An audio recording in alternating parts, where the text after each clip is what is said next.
There are some deaths in history that leave behind more than just blood. They leave behind shadows. A leader silenced by a bullet, but its echo sparked a conspiracy that refuses to die. I'm Hidden Truts, and today I'm taking you into one of the darkest files of the past century. November 22nd, 1963. Friday, Dallas, Texas. Around 12:30 p.m., U.S. President John Fitzgerald Kennedy is riding through the city in an open-top Lincoln Continental. His wife Jackie is beside him. The crowd is electric. The sky is clear. Everything is perfect. And then, in just 1 second, the first shot, Kennedy is hit in the shoulder. The second shot, it strikes his neck. And then, the third. The fatal blow, a bullet shattering his skull. A leader falls, a nation freezes. But the curtain doesn't close. Authorities act fast. Just blocks away from the scene, a man named Harvey Oswald is taken into custody. The official statement was simple. Oswald acted alone, a trained marksman, a former Marine, a Soviet sympathizer, and mentally unstable. But this is where the strange begins. Oswald flees the scene. He hides in a movie theater. He's arrested. But before he can be properly interrogated, 2 days later, live on national television. He's shot dead by a man named Jack Ruby. And yes, with dozens of police around.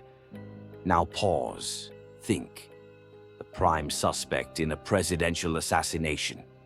Silenced before saying a single word. Right in front of the world. Is that really just coincidence?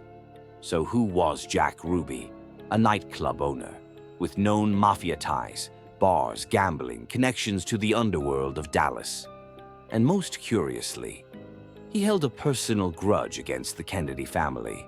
Coincidence or something far deeper? This is where the real question begins. Did Oswald really kill Kennedy? Or was he just a pawn? In 1964, the U.S. government formed the Warren Commission.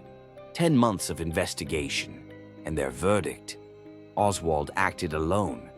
But that same year, confidential memos leaked from inside the CIA and FBI, and they said the Warren Commission ignored crucial evidence. Witness accounts conflicted, documents were hidden.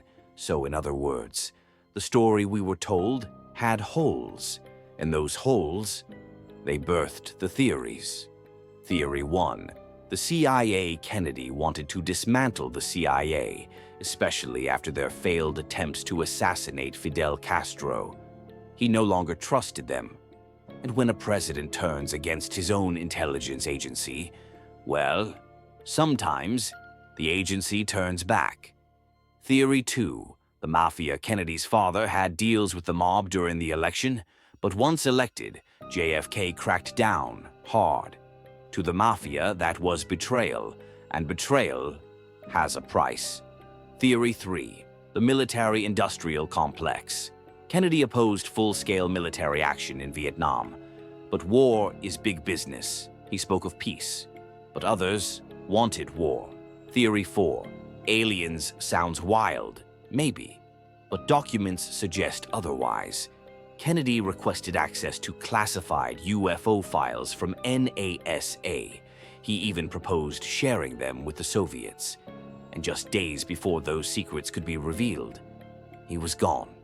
He died in 1963.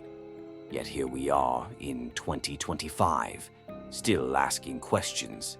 Because this wasn't just the death of a man, it was the death of trust, of innocence, of belief in the system.